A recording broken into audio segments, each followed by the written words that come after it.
Hello दोस्तों, नमः शिवाय। दोस्तों, महाअष्टमी का पर्व आने वाला है।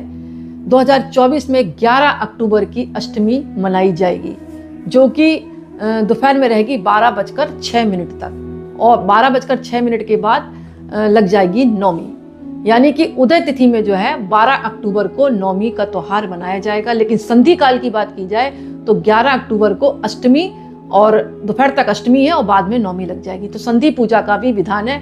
बाकी अपने घर की परंपरा के आधार पर आप जैसे अष्टमी का व्रत रखते हैं, पूजा पाठ करते हैं, कंजकों को खिलाते हैं, वैसे आप जो है अष्टमी पर पूजा करें। इस दिन माँ की विधिवत पूजा करेंगे आप, और कन्या भोग आप लगा सकते हैं। यानी अष्टमी को पूजते तो कन्या का पूजन करें आप, उनको भोजन कराएं, घर पर आमंत्रित करें, उनके चरण धोएं और चलते वक्त उनके चरण स्पर्श करें, उनके तिलक लगाएं, और लाल चुनरी है, लाल चूड़ियाँ हैं या हरे रंग की चूड़ियाँ आप उनको भेंट दे सकते हैं, बाकी अपनी सामर्थ्य के अनुसार। इस दिन जो है कहा जाता है कि अष्टमी तिथि को अगर आप 9 दिन तक दुर्गा सप्तशती का पाठ नहीं कर पाए तो रात्रि में अगर दुर्गा सप्तशती का पाठ करते हैं तो अनंत गुना फल की प्राप्ति होती है। तो इस दिन आप दुर्गा चालीसा भी पढ़ सकते हैं और दुर्गा सप्तशती का पाठ भी कर सकते हैं, या फिर आप दुर्गा जी के सहस्त्र नाम आते हैं उनका भी आप पाठ कर सकते हैं। यानी अष्टमी तिथि अपने आप में पूर्ण तिथि है। अगर अष्टमी की रात्रि आपने पूजन कर लिया तो नवरात्रि के 9 दिनों का फल आपको प्राप्त होगा, क्योंकि 9वां दिन सिद्धात्री का होता है। अष्टमी की पूजा आपने पूर्ण की है तो नवरात्रि के दिन खुलेगी, 9वें दिन खुलेगी तो वो सिद्धात्री का आशीर्वाद प्राप्त होता है उस व्यक्ति को। इस दिन रात्रि में 8 कमल के फूल किसी दुर्गा मंदिर में जाकर अर्पण करते हैं तो माँ की विशेष कृपा प्राप्त होती है। इस दिन घर की डेयरी पर, मेन गेट पर आप ऐसा दीपक जलाएं जो रात्रि भर जलता रहे। इसके अलावा इस दिन जो है अगर आप 9 दिन तक पूजा नहीं कर पाए हैं तो 9 लौंगों के जोड़े लेकर एक कपूर के साथ आप आहुतियाँ भी दे सकते हैं। अपने मंत्र ओम धूम दुर्गाय नमः, या फिर ओम एम ह्रीम क्लीम चामुंडाय विच्चे, या ओम क्रीम कालकाय नमः, अपने अकॉर्डिंग जो भी आपको मंत्र पसंद है उसका जाप करते हुए आप माँ के नाम आहुतियाँ भी दे सकते हैं। इस दिन मंदिर में जाकर आप लाल रंग का झंडा चढ़ाएं, चांदी का एक सिक्का लें, सुहाग की सामग्री लें, एक लाल चुनरी पर आपको बतासा रखना है, मखाने रखते हैं और मालपुआ रखकर आपको माँ को अर्पण कर देना है, और वहीं बैठकर आप माँ के मंत्रों का जाप करें। माँ की विशेष कृपा आपके ऊपर बनी रहेगी। दोस्तों, इस दिन एक काम और कर सकते हैं आप, अपनी कुल देवी की आराधना करें। माँ अन्नपूर्णा की भी पूजा कर सकते हैं, और इस दिन माँ काली की भी आप पूजा कर सकते हैं।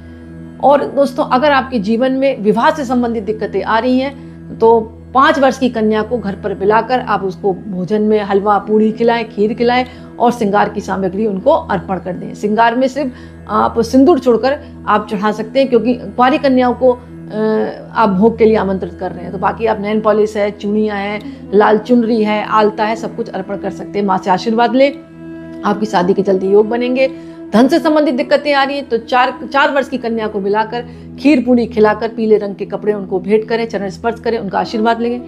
शत्रुओं से परेशान है, शत्रु आपके कार्य में बाधा डाल रहे हैं तो 3 साल की 3 कन्याओं को मिलाकर महाकाली, महासरस्वती और महालक्ष्मी समझकर उनकी विधिवत पूजा करें, उनको भोजन खिलाएं, चलते वक्त उनको दक्षिणा और उनको कुछ भेंट जरूर दें। पारिवारिक दिक्कतें आ रही हैं तो 3 से 10 वर्ष तक की कन्याओं को घर पर बुलाकर उनकी विधिवत पूजा करें, तिलक लगाएं और उनको मिठाई का भोग लगाएं, अपने हाथों से मिठाई खिलाएं, सफ़ेद मिष्ठान खिलाएं, अति उत्तम है। चरण स्पर्श करें, उनका आशीर्वाद लें।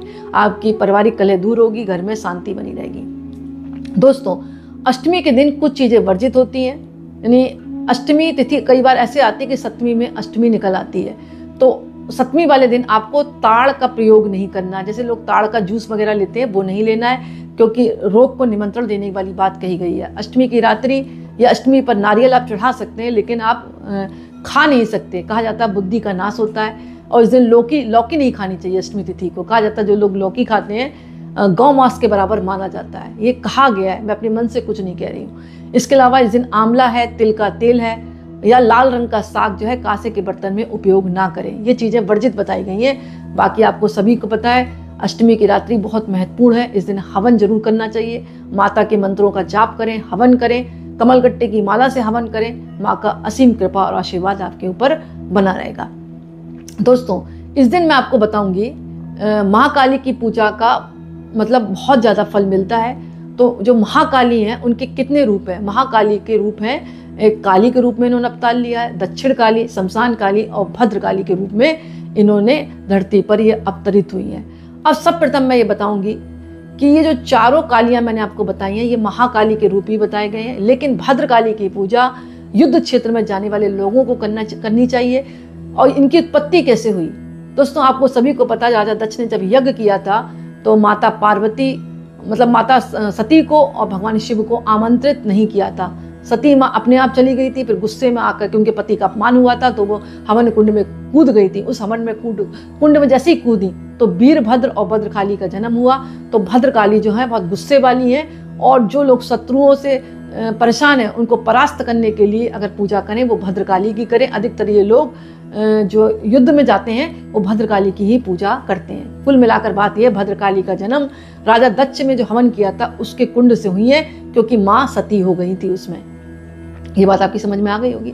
अब जो आती है शमशान काली, शमशान काली भी महाकाली से ही उत्पत्ति हुई है। शमशान काली की आराधना जो है, जो तांत्रिक शक्तियां प्राप्त करना चाहते हैं, तांत्रिक लोग जिन्होंने जीते जी अपना पिंडदान कर दिया, अपना श्राद्ध कर दिया, यानी संसार से जिनका जीवन डिस्कनेक्ट हो गया, वो लोग जो पूजा करते हैं वो शमशान काली की पूजा करते हैं। यहाँ पर मैं एक बात कहूँगी आपको, जो शमशान काली है और जो भद्रकाली है, इनमें जो है तामसिक चीज़ों का प्रयोग कर सकते हैं, लेकिन ग्रस्त लोगों को इनकी पूजा नहीं करनी चाहिए। तामसिक चीज़ें आप जानते हैं, लहसुन प्याज है, शराब है, इन चीज़ों का प्रयोग होता है।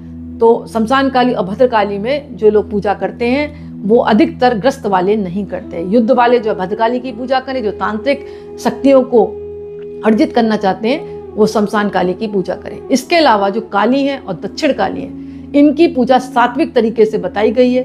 ये ग्रस्त लोग करते हैं, माँ का आशीर्वाद प्राप्त होता है। एक बेटा बनकर माँ की आराधना करें। दक्षिण काली बंगाल में उपस्थित है, और ये जो माता है पूर्णतः सात्विक तरीके से ये पूजा अर्जित करती हैं। मतलब पूजा का जो भी आप चढ़ाएं वो सात्विक, हलवा है, प्रसाद है, खीर पूरी चढ़ाएं, माँ पूरा रूप से मतलब ग्रहण करके आशीर्वाद देती है। और जो काली है वो कृष्ण का रूप बताई गई है, यानी कृष्ण भगवान ने ही काली का रूप लिया था। तो इस तरह जो है ये चार जो कालियां जो मतलब उत्पत्ति हुई है वो महाकाली से हुई है।